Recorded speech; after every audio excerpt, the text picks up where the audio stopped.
கர்த்தருக்குள் பிரியமானவர்களே, ஆண்டவராகிய இயேசு கிறிஸ்துவனுடைய புண்ணிய நாமத்தினாலே உங்களை வாழ்த்தி வரவேற்கிறேன். மார்க் நற்செய்தியில் 1 அதிகாரம் 21 28 வசனங்களை வாசித்து பாருங்கள்.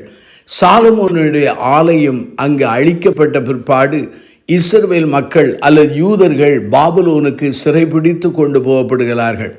ஆகவே சிறைபிடித்து கொண்டு போகப்பட்ட அந்த நாட்டிலே அவர்கள் தங்களுடைய நியாயப்பிரமாணத்தையும் தங்கள் பாரம்பரியங்களை காத்துக்கொள்வதற்காக அடிக்கடி அவர்கள் கூடி அவர்கள் ஆராதித்தார்கள்.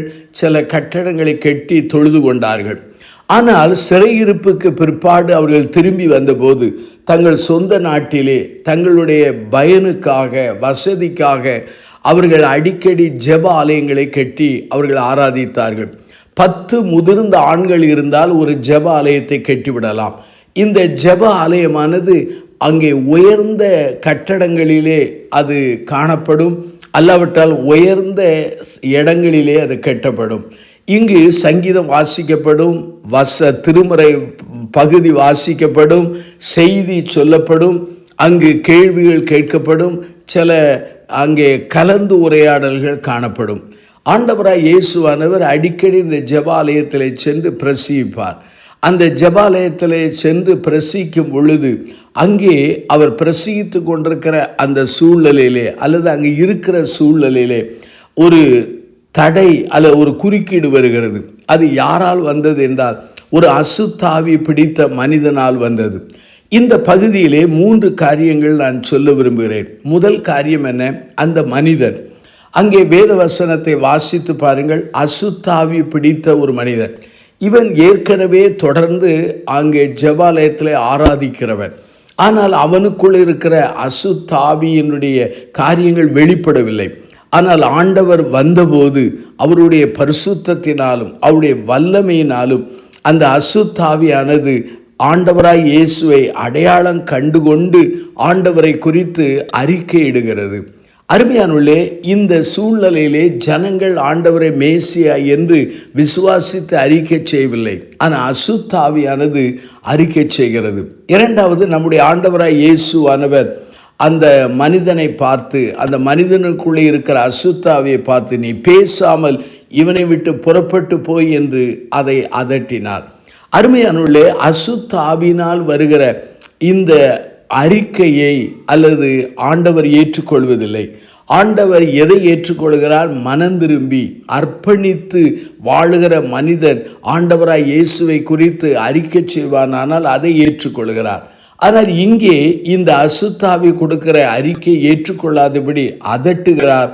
அதட்டின பொழுது அந்த அசுத்தாவிலிருந்து அந்த மனிதன் விடுதலையாக்கப்பட்டான்.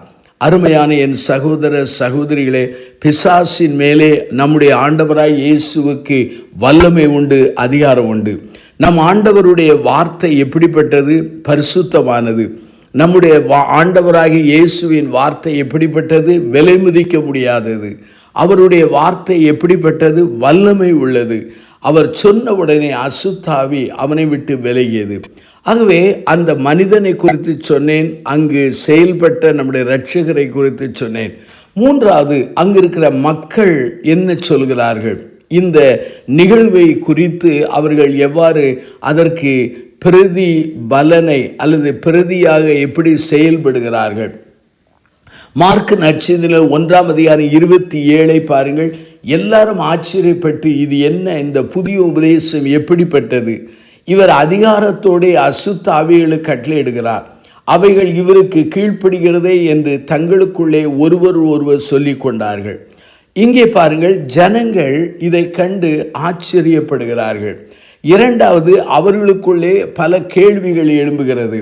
இந்த புதிய உபதேசம் எப்படிப்பட்டது? இது என்ன? இவர் அதிகாரத்தோடே அசுத்த ஆவிகளை கட்டளையிடுகிறார், அவைகள் இவர் கீழ்ப்படுகிறதே என்று சொல்லி தங்களுக்குள்ளே ஒருவர் சொல்லிக் கொண்டார்கள். இந்த அற்புதத்தினுடைய விளைவு என்ன? அது முதல் அவருடைய கீர்த்தி கலிலியா நாடெங்கு பிரசித்தமாயிற்று. பாருங்கள், இந்த ஒரு அற்புதத்தினாலே ஆண்டவருடைய விடுவிக்கும் வல்லமை எல்லா இடங்களிலும் பரவ ஆரம்பித்தது. இந்த பகுதிக்கு நான் கொடுக்கிற ஒரு தலைப்பு என்னவென்றால், The Devil in the Holy Place. அதாவது அன்றைக்கு இருக்கிற அந்த ஜெப ஆலயம் இன்றைக்கு இருக்கிற சபைக்கு ஒப்பிடலாம். இன்றைக்கு நம்முடைய சபைகளிலே ஆராதிக்கிற பல மக்களுடைய வாழ்விலே அசுத்தாவிகளினாலே ஆளப்பட்டு அடிமை பண்ணப்பட்டு அவர்கள் அலக்களிக்கிற நிலையிலே வாழலாம். ஆனால் ஆண்டவருடைய வல்லமை, ஆண்டவருடைய பிரசன்னம் அங்கு செயல்படும் போது அந்த மக்களை ஆண்டவர் விடுவித்து அவர் மாற்றுகிறவராயிருக்கிறார். ஆண்டவர் அடிமைத்தனத்திலே, அதாவது பிசாசின் அடிமைத்தனத்தில் இருக்கிற மக்களை விடுவித்து மாற்றுகிறவராயிருக்கிறார் என்பதை இந்த திருமறை பகுதியிலே புரிந்து கொள்ள முடிகிறது. நாம் கண்களை மூடி நாம் பிரார்த்தனை செய்வோம்.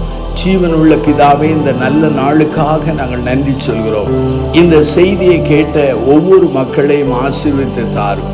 எவ்வாறு ஜெபாலயத்திலே அசுத்தாவி பிடித்த மனிதன் இருந்தது போல எங்கள் ஆராதனைகளிலே, எங்கள் ஜெப கூட்டங்களிலே, நாங்கள் ஊழியம் செய்கிற இடங்களிலே அநேருக்குள்ளே மறைந்திருக்கிற இந்த அசுத்தாவின் வல்லமைகளை நாங்கள் புரிந்து கொள்ள உதவி செய்யும்.